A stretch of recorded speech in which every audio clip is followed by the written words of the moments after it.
জামা মুযাক্কার সালিম বলা হয় হুয়া মা দাল্লা আলা আকসারা মিন ইসনাইনি বিজিয়াদাতি ওয়াইন ওয়া নুনিন আও ইয়াইন ওয়া নুনিন আলা মুফরাদিহি, এমন ইসিম যা দুইয়ের অধিক ব্যক্তি বস্তু প্রাণী বুঝিয়ে থাকে এবং শেষে ওয়ানুন এবং ইয়ানুন অতিরিক্ত হবে, ওয়াহেদের শেষে ওয়ানুন অথবা ইয়ানুন অতিরিক্ত হবে। অর্থাৎ জামার মধ্যে ওয়াহেদটা পরিপূর্ণ ঠিক থাকবে, ওয়াহেদ পর্যন্ত পরিপূর্ণ ঠিক থাকবে, কিন্তু শেষে ওয়ানুন অথবা ইয়ানুন যদি অতিরিক্ত হয় সেটি হলো জামা মুযাক্কার সালিম। দেখুন, আমরা প্রথমে ওয়াহেদ এর শব্দগুলো আমরা মার্ক করে দিয়েছি, এরপরে ওয়ানুন দ্বারা যে জামা মুযাক্কার সালিম গঠিত হয় তার উদাহরণ দিয়েছি, ইয়ানুন দিয়ে জামা মুযাক্কার সালিম গঠিত হয় তার উদাহরণ আমরা দিয়েছি, এবং ওয়ানুন যে অতিরিক্ত হয়েছে সেটাও মার্ক করে দেওয়া হয়েছে, এবং ইয়ানুন অতিরিক্ত হয়েছে সেটাও মার্ক করে দেওয়া হয়েছে। দেখুন, প্রথমে ওয়াহেদগুলো আমরা দেখি। ফাল্লাহুন এতটুকু আছে, তো এখানে জামা এর মধ্যে ফাল্লাহুন পর্যন্ত ঠিক আছে, শেষে ওয়ানুন অতিরিক্ত করা হয়েছে, অথবা ইয়ানুন দ্বারা অতিরিক্ত করা হবে, জামাটা ইয়ানুন দিয়ে হবে জামা মুযাক্কার সালিমটা, যেমন ফাল্লাহিনা।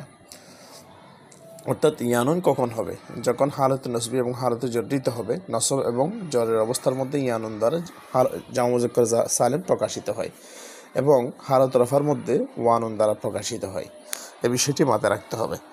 মুআল্লিমুন, আমরা দেখতে পাচ্ছি ওয়াহেদ হচ্ছে মুআল্লিমুন, তো যখন জামা মুযাক্কার সালিম বানানো হয়েছে তো মুআল্লিমুনা, তাহলে এই মুআল্লিমুনা শব্দটির মধ্যে জামা যখন আমরা দেখতে পাচ্ছি জামা মুযাক্কার সালিম ওয়াহেদ পর্যন্ত ঠিক আছে, অর্থাৎ মিম পর্যন্ত, মিমের উপর পেশ এখানেও আছে, আইনের উপর জবর এখানে আছে, শেষে মিমের উপর তানবিন এখানে আছে, তো শেষে ওয়ানুন অতিরিক্ত করা হয়েছে, অথবা ইয়ানুন অতিরিক্ত করা হবে, যেমন মুআল্লিমিনা। আমরা দেখতে পাচ্ছি এখানে স্পষ্টভাবে মুআল্লিমিনা ইয়ানুন অতিরিক্ত হয়েছে। এবং মুহান্দিসুন, এটি হচ্ছে ওয়াহেদ, তো যখন আমরা জামা মুযাক্কার সালিম বানাবো শেষে ওয়ানুন অতিরিক্ত করা হয়েছে মুহান্দিসুনা। মুহান্দিসুনা ওয়ানুন অতিরিক্ত করার আগ পর্যন্ত ওয়াহেদটা এই জামার মধ্যে ঠিক আছে, অর্থাৎ মুহান্দিসুন সেটা জামার মধ্যে মুহান্দিসুন ঠিক আছে, এরপরে ওয়ানুন অতিরিক্ত করা হয়েছে মুহান্দিসুনা হয়েছে, অথবা ইয়ানুন অতিরিক্ত করা হবে, যেমন মুহান্দিসিনা। মুজতাহিদুন, এটি হচ্ছে এক বচন, তার বহু বচন হচ্ছে মুজতাহিদুনা, অর্থাৎ জামা মুযাক্কার সালিম হচ্ছে মুজতাহিদুনা অথবা মুজতাহিদিনা। মুজতাহিদুনা এখানে দেখতে পাচ্ছেন ওয়ানুন অতিরিক্ত করা হয়েছে, মুজতাহিদিনা এখানে ইয়ানুন অতিরিক্ত করা হয়েছে। আশা করি সবাই বুঝতে পেরেছেন। জামা মুযাক্কার সালিম বলা হয় এমন ইসিম যা দুইয়ের অধিক বুঝাবে, তবে শেষে আলিফ এবং লম্বা তা থাকবে। যেমন ওয়াহেদ সবগুলো এখানে মার্ক করে দেওয়া হয়েছে সবগুলো, এরপর জামা মুযাক্কার সালিমের মধ্যে যে আলিফ এবং লম্বাতা অতিরিক্ত করা হয়েছে সেটাও আমরা দেখিয়ে দিছি।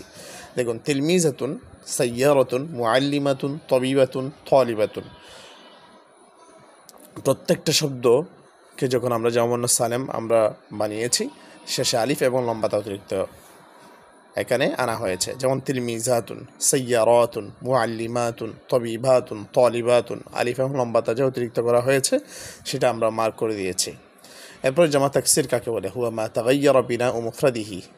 তো জামা তাকসির বলা হয় এমন ইসিম যার অর্থাৎ যখন জামা বানানো হবে তখন ওয়াহেদটা ভেঙে যাবে, ওয়াহেদের যে গঠন প্রণালী আছে সেটা ভেঙে যাবে, সেটা ঠিক থাকবে না, বরং ভেঙে যাবে।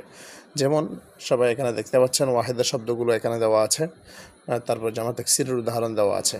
তো জামা তাকসিরের উদাহরণ, আমরা জামাগুলোর মধ্যে আমরা ওয়াহেদের ওজনটা ঠিক দেখতে পাই না, বরং ভেঙে গেছে, পরিবর্তন হয়ে গেছে। যেমন আসফুরুন, আসফিরুন, এখানে প্রথমে আসফুরুন, আসফিরুন, এখানে সতের পরে আলিফ আসছে, ফা এরপরে ইয়া আসছে, এরকম বেশ কম হয়েছে। কলামুন, তার বহু বচন আকলামুন, তো এখানে শুরুতে কিন্তু হামজা আসছে, তো ওখানে লামের পর আবার আলিফ আসছে, তো অতিরিক্ত হয়েছে।